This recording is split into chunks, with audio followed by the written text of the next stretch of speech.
மாண்புமிகு பேரவைத் தலைவர் அவர்களே, தேர்தல் நடத்துவதை பற்றி நம்முடைய அமைச்சரிடம் மாண்புமிகு உறுப்பினர்கள் எல்லாம் எடுத்து சொன்னார்கள். ஏற்கனவே தேர்தல் நடத்தக்கூடாது என்றெல்லாம் அல்ல, நீதிமன்றத்திலே நாம் சொல்லியிருப்பதே சில ஊராட்சிகள் நகராட்சிகளோடு இணைக்கவும் மாநகராட்சிகளோடு இணைக்கவும், அப்படி இணைக்கிற பணி முடிந்த பிறகு புதிதாக கம்யூனல் ரொட்டேஷன் புதிதாக போடப்பட வேண்டும்.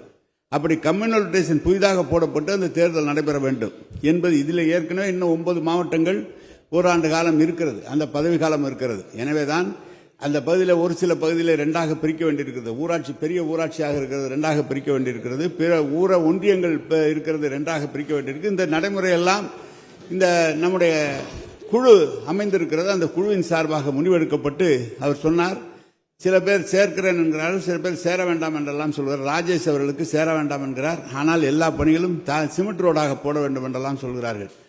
எங்களுக்கு ஒன்று அதில் மாறுபட்ட கருத்து அல்ல. ஊராட்சிகளை இதோட இணைக்க வேண்டும். காலையில் கள்ளக்குறிச்சி சட்டமன்ற உறுப்பினர் பேசுகிற போது, நீங்கள் எங்களது குப்பை நகரத்தை ஒட்டி இருக்கிற காரணத்தால் குப்பை கொட்டுவதனால் ஏற்படுகிற சிரமத்தை பற்றி சொன்னார்கள். பல்வேறு உறுப்பினர்கள் சொன்னார்கள். எனவே புறம்போக்கு இடம் கிடைக்குமானால் உடனடியாக இந்த அரசு திட்டங்களை நிறைவேற்றுவதற்கு சாதகமாக இருக்கும். அப்படி அரசு திட்டங்களை நிறைவேற்றுவதற்காக தான் அதை இணைக்க வேண்டும் என்று ஒரு திட்டம். இரண்டாவதாக, இந்த வீதியில் இருக்கும்போது அனைத்து வசதிகளும் இருக்கிறது. கிராமங்கள் இருக்கின்ற போது அந்த வசதி இல்லாதல் இருக்கிறது. அந்த மக்கள் பாதிக்கப்படுகிறார்கள். எனவேதான் அந்த குழு அமைக்கப்பட்டது.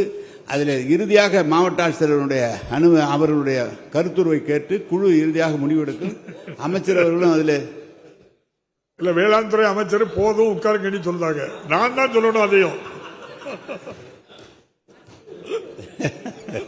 எனவே அதை இந்த 2 துறை அதிகாரிகள் சேர்ந்து முடிவெடுப்பார்கள்.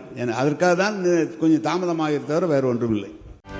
செய்திகளை உடனுக்குடனும் துல்லியமாகவும் தெரிந்து கொள்ள சப்ஸ்கிரைப் பண்ணுங்க.